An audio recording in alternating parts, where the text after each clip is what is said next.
Hey everyone, welcome and welcome back to my channel. So here is my another video lecture that is of menstrual cycle. So today we are going to study about what is menstrual cycle, what are menses, and what are the phases that are involved in the menstrual cycle, its importance and all. So let's start with the introductions. So menarche जो होता है वो puberty में girls में सबसे पहले जो चीज़ आती है वो मेनार्की आती है. ठीक है. Menarche means the first bleeding और the first period, that is menarche. तो एवरेज एज जो होती है मेनार्की की ह्यूमंस में वो 12 ईयर्स की होती है. बट नॉर्मल अब जो है वो 8 to 16 कभी भी हो सकता है. ठीक है. मोस्टली 8 to 12 इसको लिया जाता है. ठीक है. और जो काफ़ी इसमें फ़िज़िकल और साइकोलॉजिकल चेंजेस आती हैं प्यूबर्टी में. जो यूटरस होता है, यूटेराइन ट्यूब्स होती है और ओवरीज होती है, वो मैच्योर हो जाती हैं. मेंस्ट्रुअल साइकिल और ओव्यूलेशन शुरू होता है जो मेनार्की है. ठीक है. ब्रेस्ट का डेवलपमेंट होता है, एनलार्जमेंट होता है. प्यूबिक और ऑक्सिलरी हेयर्स शुरू हो जाते हैं ग्रो करने. ठीक है. फिर हाइट इंक्रीज़ होती है, पेल्विस थोड़ा वाइडन होता है. ठीक है. फैट डिपॉजिट्स बढ़ जाता है सबक्यूटेनियस टिश्यू में, स्पेशली हिप्स और ब्रेस्ट में. ठीक है. फिर सिजेशन होता है मेंस्ट्रुअल साइकिल का. वो कब होता है? जब फीमेल की रिप्रोडक्टिव लाइफ का एंड होता है. ठीक है. और उसको मेनोपॉज बोला जाता है. ठीक है. तो जो एज होती है एवरेज एज वो 51 ईयर्स की है, बट ये 40 to 58 बहुत ज़्यादा कॉमन है. इसके बाद जो रिप्रोडक्टिव साइकिल होती है ये 2 आपके टाइप्स में डिवाइडेड है या 2 प्रोसेस पे डिवाइडेड है. First is uterine cycle, second is ovarian cycle. ठीक है.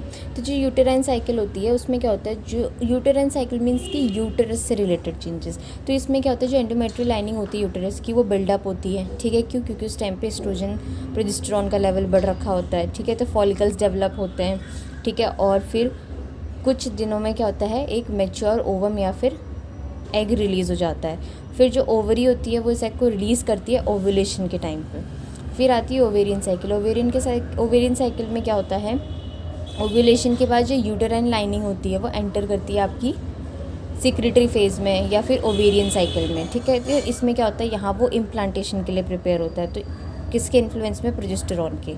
ठीक है. प्रोजेस्टेरॉन जो होता है वो कॉर्पस ल्यूटियम प्रोड्यूस करता है और उसके बाद क्या करता है, वो यूटेरस को भी न्यूट्रिशन प्रोवाइड करता है या सिग्नल प्रोवाइड करता है कि वहाँ की जो ब्लड वेसल्स होती हैं, लाइनिंग्स होती है, कैपिलरीज होती है, वो थिक हो जाती है, ताकि जो फीटस है अगर वो आ रहा है, इन केस अगर एक फर्टिलाइज होता है और अगर फीटस को अगर वो रिसीव कर रहा है यूट्रस, तो वो उसको फुल डेवलपमेंट प्रोवाइड करे, न्यूट्रिशन प्रोवाइड करे.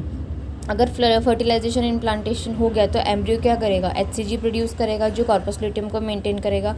और फिर वो कॉर्पस ल्यूटियम को सिग्नल करता रहेगा कि वो प्रोजेस्टेरॉन बनाता रहे जब तक कि प्लेसेंटा का डेवलपमेंट नहीं होता. और जैसे ही प्लेसेंटा का डेवलपमेंट हो जाता है तो ये process further take over placenta करता है कि प्लेसेंटा खुद से प्रोजेस्टेरॉन सिक्रीट करना स्टार्ट कर देता है.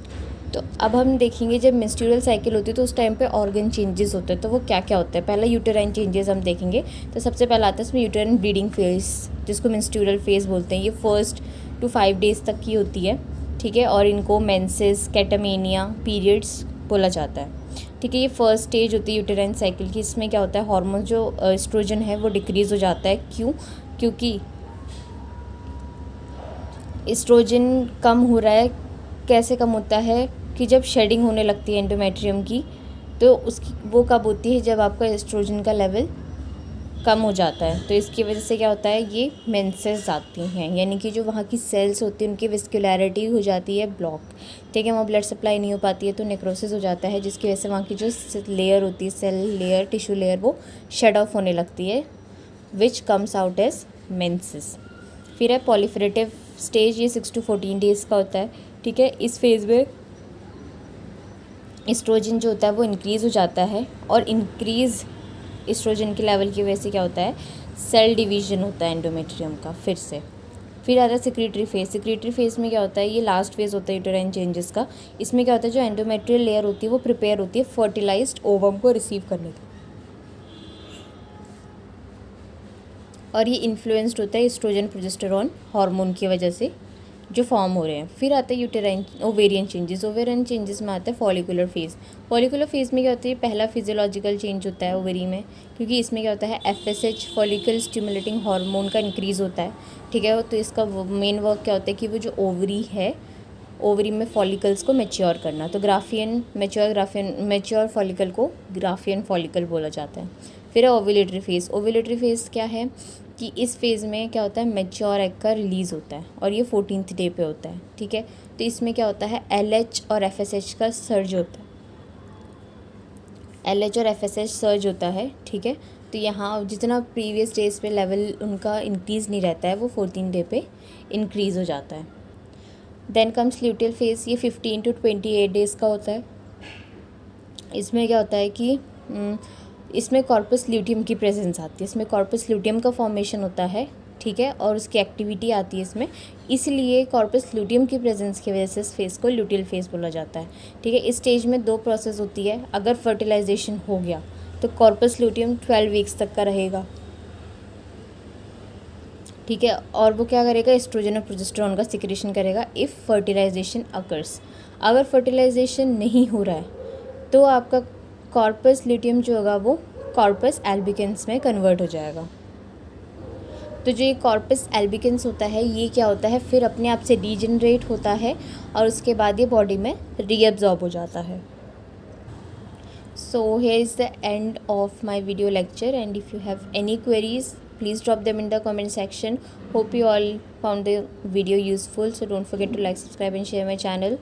Thank you so much. Keep supporting.